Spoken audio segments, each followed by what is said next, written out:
Hechos capítulo 5, versículo 29, allí es donde quedamos nosotros la semana pasada. Estamos hablando de las pruebas del cristiano y estamos viéndolo a la luz del libro de los Hechos, cómo la iglesia primitiva enfrentó las distintas pruebas, cómo la iglesia primitiva se sobrepuso a distintas problemáticas, y eso nos va a ayudar a nosotros, a hoy en día como iglesia del Señor en el siglo XXI, también a poder enfrentar similares o parecidas problemáticas. ¿Ok? Recuérdese que estamos en el capítulo 5, el contexto es persecución. Ellos fueron puestos en prisión por anunciar el evangelio del reino, y ahora el ángel los libertó y ellos nuevamente fueron a predicar al templo. Nada ni nadie puede detener, en este caso, el mensaje del evangelio, y quedamos allí en versículo 29, donde ellos están frente al concilio, al Sanedrín, y ellos responden en 5:29 del libro de los Hechos. Respondiendo Pedro y los apóstoles dijeron: es necesario obedecer a Dios antes que los hombres. Habíamos hecho la clase pasada un contraste, entre lo que veíamos allí en el capítulo 4, verso 19, juzgar si es justo. O sea, apelando a la conciencia. ¿Qué será más correcto? ¿Será correcto obedecer a Dios? ¿O será correcto obedecer a los hombres? Esa era la pregunta del 4:19. Pero ahora en 5:29, esto no se pregunta, esto no se dice pensando en la reflexión. No. Sino que esto se afirma. Esto se afirma, es necesario. No lo deja a la interpretación o al pensamiento tuyo. Es necesario obedecer a Dios antes que los hombres. ¿Por qué Pedro y los apóstoles estaban haciendo lo que estaban haciendo? Porque es más importante, porque es prioritario, porque es fundamental obedecer a Dios antes que los hombres. ¿Es un lema de su vida eso, hermano? ¿Es un lema de su vida? ¿Es la voluntad de Dios lo prioritario en su vida? Porque cuando dice que es necesario, entiendo que es necesario porque a través de eso puedes llegar a la salvación, es necesario porque a través de eso te muestras en obediencia a Dios, es necesario porque eso te ayuda a tener una buena relación y una buena comunión con Dios. Es necesario obedecer a Dios antes que a los hombres. Entonces, cuando te toca decidir, hermano, ¿qué es más importante para ti? ¿Las cosas de los hombres o las cosas de Dios? Ese es el parámetro. Ese es el parámetro. Si tú te fijas muy bien, en estos cristianos aquí en versículo 29 no hay ningún principio de autopreservación. No, ellos no están pensando en si van a quedar con una linda vida, ellos no están pensando de que si van a salir libres de esta situación, ellos están puestos presos, ellos están puestos en prisión, bienvenidos, ellos están puestos en prisión y el desafío lo están diciendo encadenado, lo están diciendo amarrado, lo están diciendo en una cárcel, lo están diciendo bajo presión. Para mí sería fácil decirlo esto echadito en mi cama, tiradito para atrás, en la playa, o en un contexto donde no hay ninguna amenaza. Pero lo que lo dijeron frente al mismo concilio que había matado a Jesús y que estaba ejerciendo persecución sobre la iglesia, y le está diciendo: nosotros no lo vamos a obedecer a ustedes. Nosotros no vamos a seguir lo que dicen ustedes. Nosotros no nos vamos a enfocar en lo que nos mandan ustedes. Nosotros vamos a hacer primero lo que Dios quiere. Y ese es un desafío para la iglesia en todo tiempo. El hacer lo que Dios quiere por encima de lo que los hombres quieren. Tal vez tú te preguntas, ¿y el cristiano debe ser respetuoso de la ley? Creo que sí. La voluntad de Dios siempre invita a que el cristiano se someta a la ley. El cristiano debe ser respetuoso de las autoridades, Claro que sí, el cristiano debe ser respetuoso de las autoridades, de aquellos que estén en eminencia, de todos aquellos que estén en una superioridad en cuanto a cargo, a rango. Sí, el cristiano debe ser muy celoso de las leyes. Los cristianos deben pagar los impuestos, los cristianos deben honrar a sus autoridades, los cristianos no deben hablar mal de aquellos que están por eminencia. Claro que sí. El único límite que tenemos nosotros es que si ellos nos piden hacer algo en contra de la voluntad de Dios, nosotros no tenemos que hacer. Ese es el límite. Para que usted lo entienda. Ni tampoco los cristianos tenemos que estar apoyando ni leyes ni normativas que vayan en contra de la voluntad de Dios. Eso no corresponde para un cristiano. Porque primero, más necesario, es obedecer a Dios antes que los hombres. Ese es el punto. ¿Ok? Y fíjese muy bien, lo que le da solidez a este punto, mire por favor versículo 30, porque lo que le da solidez, ¿por qué es que Pedro, por qué es que los apóstoles pueden llegar a decir estas cosas? Y nótalo muy bien en cuanto al tema de la visión que ellos tenían de Dios. La visión que ellos tenían de Dios. Porque dice en versículo 30, el Dios de nuestros padres levantó a Jesús, a quien vosotros matasteis, colgándole en un madero. A este Dios ha exaltado con su diestra por príncipe y salvador para dar a Israel arrepentimiento y perdón de pecado. Y nosotros somos testigos suyos de estas cosas, y también el Espíritu Santo, el cual ha dado Dios a los que obedecen. ¿Nota algo ahí o no? ¿Qué es lo que le da consistencia? ¿Qué es lo que le da solidez? ¿Qué es lo que le da fundamento a la convicción de que yo debo obedecer a Dios antes que cualquier cosa? ¿Se fija ahí lo que está pasando? Versículo 30, 31 y 32. ¿A quién están apelando ellos? ¿Lo notas o no? Mírelo ahí. ¿Lo nota o no? ¿A quién están apelando? ¿Qué es lo que debería darle consistencia y solidez a tu fe? ¿Qué es lo que debería darle consistencia y solidez a mi fe, mi hermano? ¿Qué es lo que está en juego realmente en nuestras decisiones? ¿Qué es lo que realmente está en juego, hermano? ¿Qué está en juego en las decisiones que tú tomas? ¿Qué está en juego en las decisiones que yo tomo? ¿Sabe lo que está en juego, mi hermano? Tu fe en Dios. Si ese es el punto. Ese es el punto. Si tú te fijas, versículo 30, el Dios de nuestros padres. Versículo 31, bueno, 30 igual y 31, a Jesús. Versículo 32, el Espíritu Santo. La obra de la salvación. La obra de la redención. Lo que está en juego en un cristiano que no obedece es que no se somete, no cree y no confía en el poder de Dios. Si esa es la problemática real. No esto que la gente diga, no, que él es rebelde o no es rebelde, es que es ignorante o no es ignorante. Eso da lo mismo. Si tú te fijas, lo que le dio solidez y consistencia a la fe de los apóstoles fue la confianza absoluta que ellos tenían en el control de Dios, en el control de Jesús y en el control del Espíritu Santo. ¿Usted cree en ese control? Porque lo que más atenta con las decisiones que nosotros tomamos es la fe que nosotros tenemos. ¿Y por qué nos damos cuenta nosotros? Porque sería súper difícil que una persona me creyera a mí, que tengo harta fe en Dios, y todas mis decisiones me ponen lejos de Dios. ¿O no? ¿Cómo la gente me creería que tengo tanta fe en Dios? Y al final todas mis decisiones me están poniendo cada vez más lejos de Dios. ¿O no? O lo mismo cuando se trata, mire, podemos pensar en cualquier aspecto. En leer la palabra. ¿Usted cree que Dios es real? Amén, ¿o no? ¿Cree que Dios es real o no? ¿Cree que Dios existe o no? ¿Cree que Dios dejó la palabra? ¿Crees que Dios te está hablando todos los días? ¿Lee la Biblia todos los días? Si Dios te está hablando, el Dios de los cielos, te está hablando. Ahí tú te das cuenta, parece que no creo tanto en Dios, porque si yo supiera que Dios me está hablando directamente en la palabra, yo estaría lo más posible que yo pueda tener en tiempo en contacto con esas palabras que son de Dios. No son palabras de un hombre, no son palabras de una persona, no son palabras que se le ocurrió a alguien, ¿cierto? Ah, no, es que tengo que hacer esto. Ah, es que tengo que ser acá. Ah, es que tengo que ser allá. Entonces, si tú te fijas, todas esas cosas atentan con la fe que uno dice tener.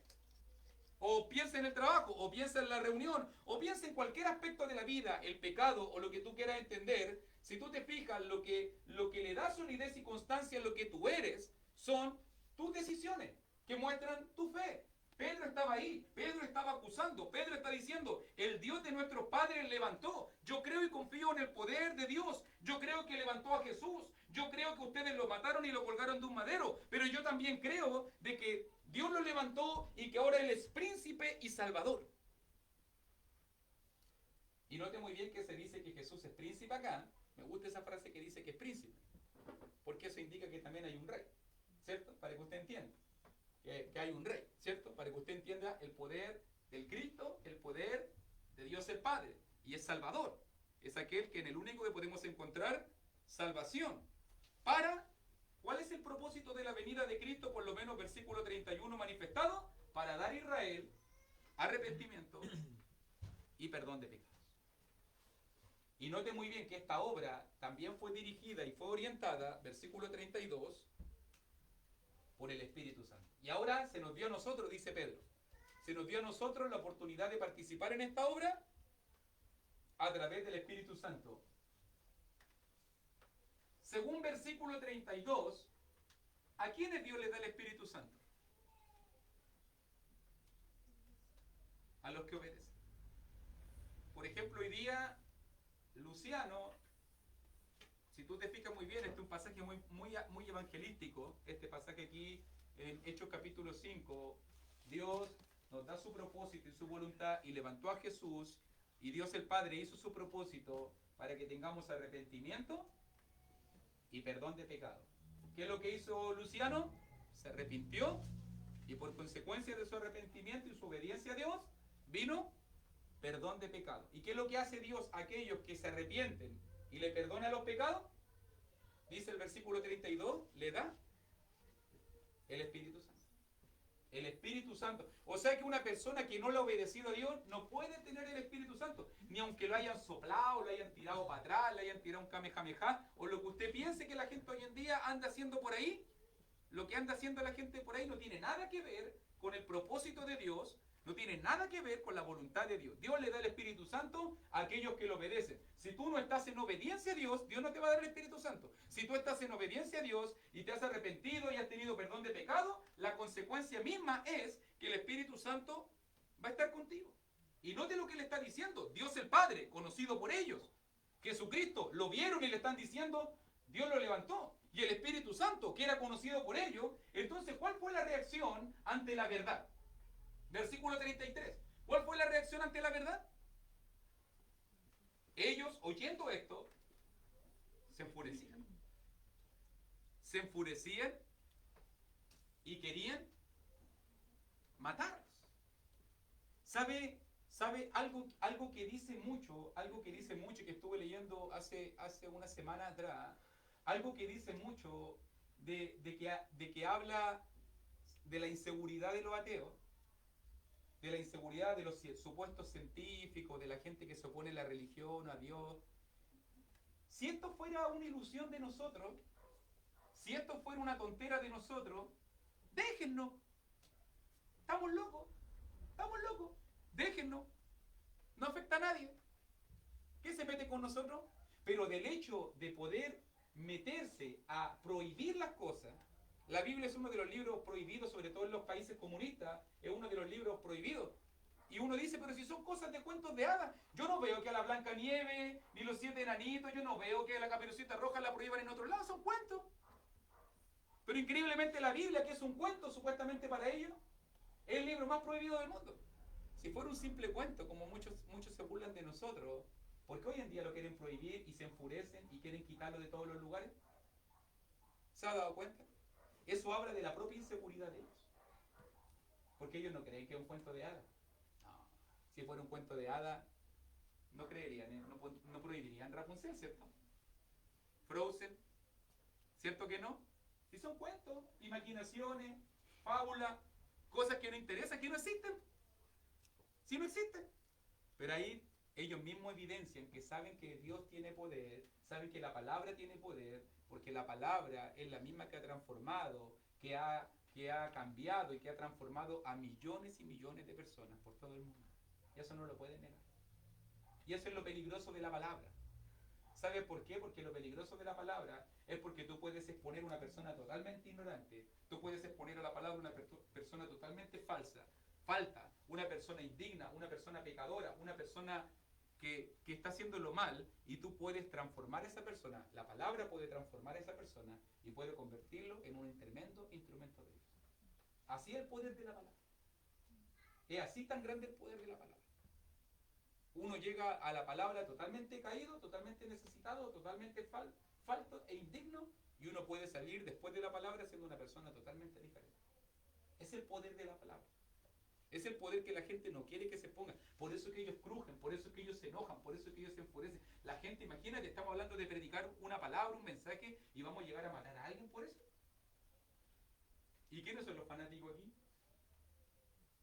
¿Usted se dio cuenta cómo en las protestas trataron de quemar? Yo sé que es simbólico, quemar una iglesia, aunque sea de otra denominación, pero andan circulando hoy día mismo en la calle, hoy día mismo hay panfletos que están circulando en las calles de Santiago que dicen vamos a destruir todas las iglesias, y que cuando se apruebe la nueva opción, todas las iglesias tienen que ser destruidas.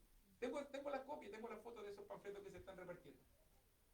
Y que una de las misiones es destruir la iglesia. Ellos lo ven así como iglesia, obviamente, general. No está pensando en ninguna iglesia específica. Pero si usted se fija, si somos supuestamente un cuento de hadas, ¿por qué les molesta tanto? Si somos solamente gente mentirosa, ¿y qué es lo que hacemos a la sociedad nosotros? ¿Destruimos algo? Sanamos a los drogadictos, a los alcohólicos, a los pecadores, restauramos y renovamos familias, renovamos matrimonio, renovamos hogares, renovamos todo eso. ¿Qué nos hace eso de amenazantes contra la sociedad? ¿Le hace eso alguna amenaza a la sociedad? Todos los que se han tomado en serio de la mano del Señor han sido transformados y han sido renovados. Hemos ayudado a la sociedad. Pero si usted se fija, el ataque del diablo siempre va a ser el mismo. Van a enfurecerse, van a querer matarnos, pero fíjese que siempre hay cordura. Versículo 34, tenemos que contar esta historia, porque en el versículo 34 hay una cordura. Hay un maestro ahí muy reconocido. Entonces, levantándose en el concilio un fariseo llamado Gamaliel, el mismo que fue profesor de Pablo, por si acaso, de Saulo, doctor de la ley, venerado de todo el pueblo, mandó que sacasen fuera por un momento a los apóstoles. Claro, no van a estar, la artimaña no van a estar contándola delante de él. Y luego dijo: varones israelitas, mirad por vosotros lo que vais a hacer respecto a estos hombres, porque antes de estos días se levantó Teudas diciendo que era alguien. A este se unió un número como de 400 hombres, pero él fue muerto y todos los que le obedecían fueron dispersados y reducidos a nada. Después de este se levantó Judas el Galileo en los días del censo, muy cerca del nacimiento de Jesús, que fue el censo, y llevó en pos de sí a mucho pueblo. Pereció también él, y todos los que le obedecían fueron dispersados. Mira el consejo de sabiduría. Y ahora os digo: apartaos de estos hombres y dejadlos, porque si este consejo o esta obra es de los hombres, se desvanecerá. Mas si es de Dios, no la podréis destruir. No seáis tal vez hallados luchando contra Dios.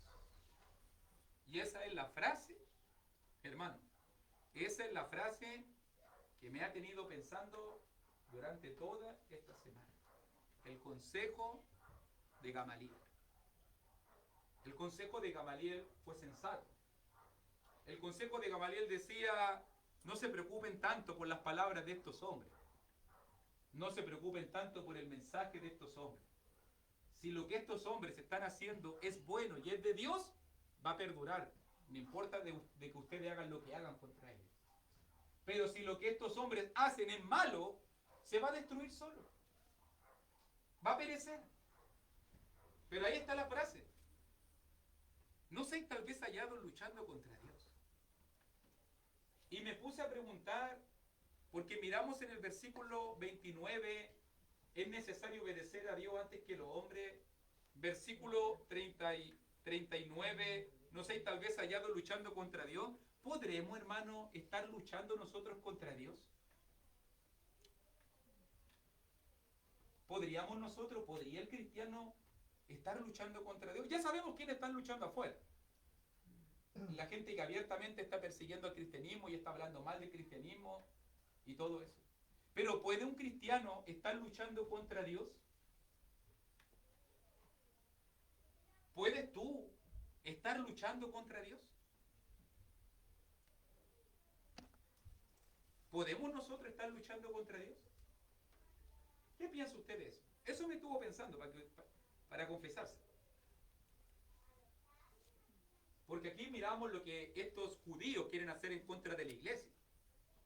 Pero ¿qué pasa con nosotros cuando nos resistimos a que Dios nos moldee y nos forme como Él quiere? ¿Qué pasa si por años y años, y meses y día, y Dios quiere hacer algo, y Dios me está empujando hacia algo, y Dios me está guiando hacia algo, y Dios me está mostrando casi como con una señalética iluminaria, mira, para allá te quiero, para allá te quiero, para allá te quiero, y yo estoy yendo hacia el otro lado? ¿No estaré luchando contra Dios? ¿No estaré oponiéndome al propósito de Dios? ¿No estaré yendo en contra de la voluntad de Dios? ¿Se ha puesto a pensar que con el tiempo que usted lleva de cristiano, ¿qué Dios espera de ti? Con el tiempo que yo llevo, con el tiempo que Dios ha invertido en mí, con las bendiciones que Dios ha depositado en mí, con los dones y talentos que Dios ha puesto en mí o ha puesto en usted, ¿qué es lo que Dios espera de cada uno de nosotros? ¿Tú crees que Dios se siente conforme con todo lo que ha invertido en ti o en mí? ¿Y esto es lo que yo le estoy dando? ¿No será que estoy luchando contra Dios? ¿No será que me estoy oponiendo a la obra de Dios? No, pero si yo no me estoy oponiendo a la obra de Dios, yo no me estoy oponiendo a las misiones, yo no me estoy poniendo que la iglesia crezca o se congregue. No estamos hablando de esas cosas. Estamos hablando a oponernos a la obra que Dios quiere hacer en mi vida. ¿Cuál es la obra que Dios quiere hacer en tu vida? Yo no puedo decírtelo, ¿cierto? Tampoco podemos estandarizar, todos tienen que ser de esta manera. Pero eso me llevó a la reflexión realmente. Cuando yo me resisto a hacer la voluntad de Dios, cuando usted se resiste a seguir la guianza de Dios, cuando usted se resiste a las cosas espirituales, realmente nosotros estamos luchando contra Dios. Estamos luchando. Gamaliel lo entendía clarito, imagínate, no era ni cristiano. Y lo entendía clarito. Déjenlo. Déjenlo. No vaya a ser que por tanto luchar, que por tanto pelear, que por tanto perseguir a esos hombres, y al final nos estemos poniendo exactamente en el lado que queríamos defender. Porque Gamaliel supuestamente y los judíos se creían los defensores de la ley, los defensores de Dios. Por eso quisieron matar a los cristianos. Pero me pongo a pensar nuevamente, ¿cuántas veces a lo mejor la voluntad de Dios me quería llevar en una dirección y yo decidí ir en la dirección contraria? ¿Cuántas veces tal vez Dios me abrió una puerta, Dios me puso un pensamiento en el corazón, Dios me mostró una guianza de algo y yo decidí ir en el otro lugar? Y por consecuencia estoy luchando contra la obra de Dios en mi vida. Estoy luchando contra el plan de Dios para mi vida. ¿Cuánta gente hoy en día anda luchando en contra de Dios? Y no anda abiertamente con una polera hablando mal de Dios. No es necesario. Incluso cuánta gente hoy en día con su mal testimonio anda luchando en contra de Dios. ¿O tú crees que si una persona te sorprende que andáis en mentira, que andáis en robo, que andáis en cosas equivocadas, que andáis en vicio, en pecado y lo demás, tú crees que eso no es luchar contra Dios? ¿Qué piensa la gente de ti? ¿Ese es cristiano? ¿Ese es cristiana? ¿Esa es la iglesia? ¿Esa es la voluntad de Dios? Y al final, en vez de estar, en este caso, publicitando a Dios, al final estamos siendo un testimonio para todos. Yo puedo ser un mal testimonio para la gente. Usted puede estar luchando contra de Dios si no nos tomamos seriamente este camino. Por eso es más necesario obedecer a Dios antes que a los hombres. Porque si no estás obedeciendo a Dios antes que los hombres, lo más probable es que estemos luchando contra Dios. No hay tres caminos, no hay cuatro caminos. No hay una autopista de desvío. Es solamente dos caminos según este pasaje. O andamos en obediencia a Dios, o andamos luchando contra Él. ¿Cierto? Son tiempos difíciles, es cierto. Pero sobre todo ahora que son tiempos de prueba, es la evidencia de nuestra fe. Nota muy bien por qué Pedro, por qué Juan, por qué los apóstoles pudieron predicar y decir lo que dijeron delante de las personas, porque ellos tenían una firme convicción de que estaban guiados de la mano de Dios. Dios el Padre, Jesucristo levantado, el Espíritu Santo guiándolos. Todo eso le dio consistencia y solidez a su fe. El consejo de Gamaliel fue oído. El consejo de Gamaliel prevaleció por encima de todo, dice versículo 40. Y convinieron con él, y llamando a los azotes, o sea, llamando a los apóstoles, después de azotarlos, les intimaron que no hablasen en el nombre de Jesús y los pusieron en libertad. ¿Y ustedes creen que se iban a detener? Gamaliel por lo menos evitó que no los mataran. Pero a estos perros de presa no se le iba a escapar los apóstoles. Obviamente que Gamaliel los calmó de la manera sensata para que no persiguieran la causa. Pero ahí tenían a los 12 apóstoles delante de ellos. ¿Y qué hacemos con ellos? ¿Los dejamos predicar? ¿Que sigan su plaga? Obviamente el diablo siempre, y dice el versículo 40, los azotaron. Esto pasó a un nuevo nivel.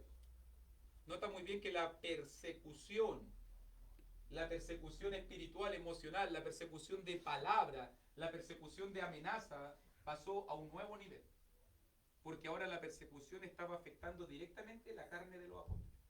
Ahora sintieron los palos, sintieron los azotes. Esto ya estaba llevando a un nuevo nivel. No es solamente que escucharon palabras en contra de la iglesia, no es solamente de que escucharon un mensaje opositor en contra de la iglesia, no es solamente que escucharon palabras hirientes hacia la iglesia o hacia Jesucristo, no. Este mensaje era directo en su carne. Meterse con nosotros es peligroso. Ya matamos a Cristo, los vamos a matar a ustedes. Ya los vamos a matar a ustedes. ¿Qué hubiese hecho usted en una situación como esa? Y mire lo que estoy pensando yo. Pedro dice, hay que obedecer a Dios antes que los hombres. No vaya, Gamaliel dijo, no vaya a ser que estemos luchando contra Dios. Ahí está la disyuntiva. ¿Y qué harían algunos? Si algunos ni le pegan y ya dejaron todo de lado, ¿cierto? ¿O no? No le hacen ni la más mínima persecución y ya dejan la palabra, dejan de orar, dejan de creer, dejan de confiar, dejan de congregarse. Algunos ni siquiera han recibido oposición física por el Evangelio. Y ya digo, ay, estoy desanimado. Ay, no me siento bien, ¿cierto? Imagínate la espalda destruida de estos 12 hombres. ¿Cómo lo tomaron ellos? Versículo 41. ¿Cómo lo enfrentaron ellos ante los problemas y las persecuciones de la vida? Dice versículo 41, y ellos salieron de la presencia del concilio con sus espaldas destruidas, pero sus corazones llenos de gozo. Nótelo bien. De haber sido tenidos por dignos, ellos consideraban un honor sufrir por Cristo. Hoy día nadie quiere sufrir por Cristo, por si acaso. Evitamos lo posible sufrir, y menos por Cristo, ¿cierto? Y menos por Cristo. Pero ellos lo tomaron como un honor, dignos de padecer afrenta por causa del nombre. ¿Sabe que una de las cosas que me hace pensar, verso 41, es la perspectiva que la gente tenía en el primer siglo de las pruebas?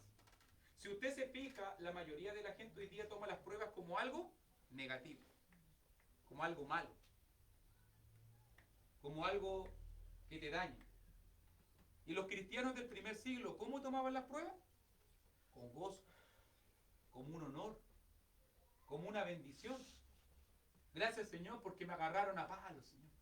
Gracias porque me destruyeron la espalda. Es un honor haber pasado los mismos padecimientos o similares padecimientos que usted pasó. Qué increíble la perspectiva. Hoy día nadie quiere sufrir, no queremos sufrir. Hoy en día nadie quiere padecer, no queremos padecer. Evitamos todo lo posible.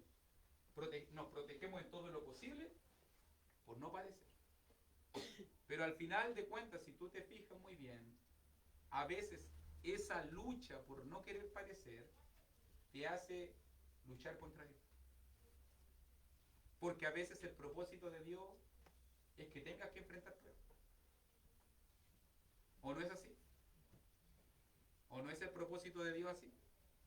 Que a veces tenemos que evidenciar nuestra fe. Esa fe tiene que ser probada en el horno, en el crisol, para que sometida a prueba esa fe pueda salir más preciosa que el oro. El oro, para que se perfeccione, tiene que salir probado en el fuego.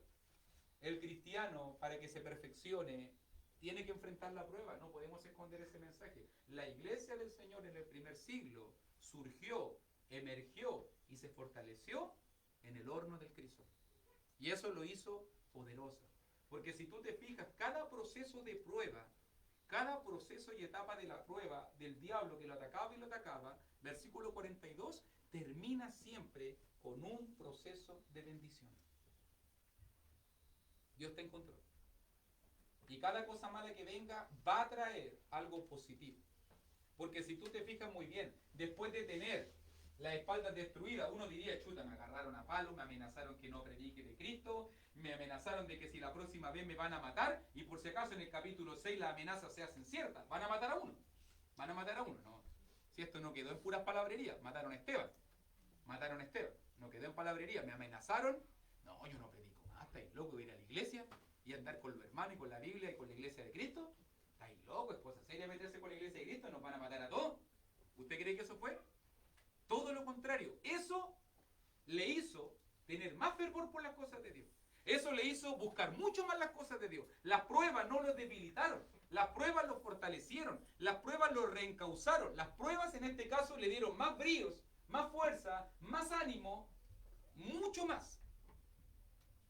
Y todos los días, dice verso 42, en el templo y por las casas. Ahora, no solamente andamos predicando en el templo, ahora vamos a ir a predicar a las casas y vamos a andar predicándole por todos lados, con los hermanos, con todo lo demás. No cesaban de enseñar y predicar a Jesucristo.